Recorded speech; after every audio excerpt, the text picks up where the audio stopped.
warahmatullahi wabarakatuh. Asupna Nasrani ka Jazirah Arab. Saenggeus wahdoh cacarita jeung aki-aki minangka wawakil ti jalma-jalma anu ngarariung harita kencling wahdoh init deui muru ka karaton Dzunwas. Sajroning lalampahan wahdoh tiap tempat anu kaliwatan masyarakat geus regreg di dinya hayang ningali jirim wahdoh anu geus kabejakeun salamet ti kalakuan para prajurit Dzunwas anu rek ngaguna sika. Dekat catur di jalanna wahdoh geus datang deui ka jero karaton tinggal sapotong lantaran kaduruk teh tadi ku akibat ngadu kasaktian jeung aki-aki tukang sihir. Pok Dzunwas cacarita. Anjeun memang pinunjul wahdoh datang ka dieu sosoranganan. Nah kamana ari prajurit-prajurit kami?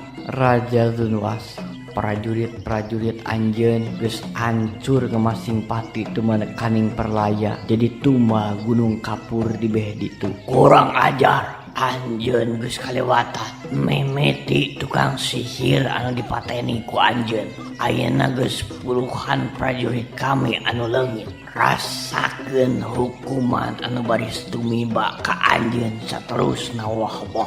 Raja Dzunwas, anjeun teu kudu maksakeun diri pikeun ngahukuman ka kami. Anjeun moal mampu, mending anjeun balik deui ka jalan anu bener, anu dipiridho ku Allah, ulah ngaberung nafsu gitu. Sabab kabuktian kami anu kuluna paeh geuningan sabalikna malah prajurit anjeun anu kuluna ala lancur tuh di jurang gunung kapur. Raja Dzunwas teu nembalan, malah pok ngomong ka prajurit-prajurit pangawalna nu araya di dinya. Hei prajurit tewak ieu jalma talian ku rantay beungbeuratan ku batu bawa ka tengah laut kunclungkeun di tengah samudra sina modar di hakan lauk hiu gancang laksanakeun. Mangga kosong. Puluhan prajurit jelung-jeleng ngalikung deui wahdoh maka rante anu leuwih gede tinu tadi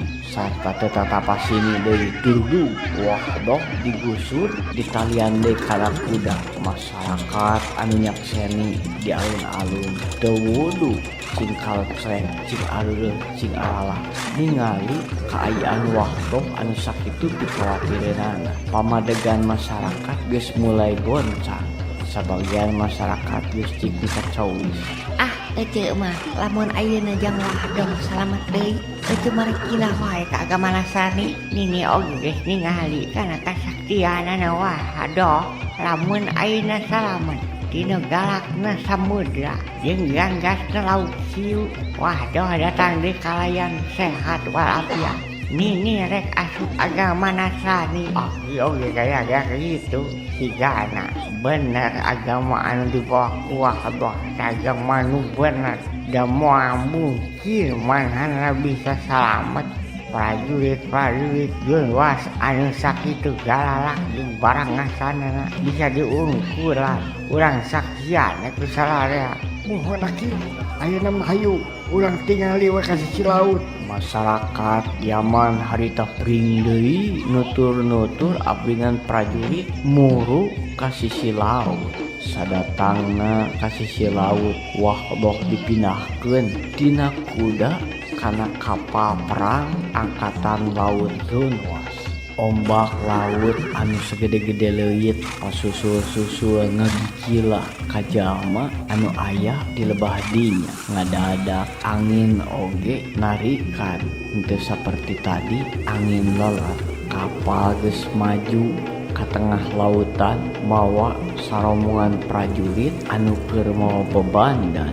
Sajeroning di luhur kapal muru ka tengah lautan wahdoh henteu eureun ngarangkeun kaayaan agama Nasrani ka para prajurit anu boga maksud pikeun mergasa dirina di tengah lautan. Mamang prajurit, Allah masih keneh mere harapan pikeun mamang supaya tobat kamantena ku ayeuna nganut agama Nasrani. Paman prajurit saat can sagalana merubah jadi keayaan anu ngarugikeun. Kumaha lamun paman sakabeh nganut agama Nasrani? Kami yakin paman bari salamet dunya jeung akhirat. Ganai wahdoh anjeun montong sok loba carita kiwari nyawa anjeun geus aya dina tungtung dengan kami sararea. Anjeun rek coba-coba ngaganti kana ajaran Gusti Zunwas anu ku kami sararea dikuyung dipuja minangka sesembahan anu kumawasa di Yaman. Ayeuna mah anggur siap-siap papatkeun jam pepaeh anjeun baris di alung boyong ke tengah lautan. Ngadenge jawaban kitu, wah doh teu nemalan. Wah doh ngecerit tina ati mumuntang kana kawasana Gusti bari jeung ngadoa Allahumma finihim ma syi'ta. Eta mangrupikeun doa nalika urang dianiaya ku jalma sejen. Allahumma pinihim ma syi'ta. Ya Allah, abdi nyuhunkeun pangraksa tina sagala mara bahaya. Saciduh metuk saucap nyata satutasna wahboh ngajerit ka Gusti ngadoa saupama anu disebut samemeh wahdoh tadi dialungkeun ti luhur gunung ka jurang. Lir malam tumaraping api harita keneh dada angin topan lelimbungan keruh di tengah lautan. Parahu oleng anu antukna jebet eta parahu nubruk karang. Wahdoh kaacalengkeun ketika lepas tina bebandan.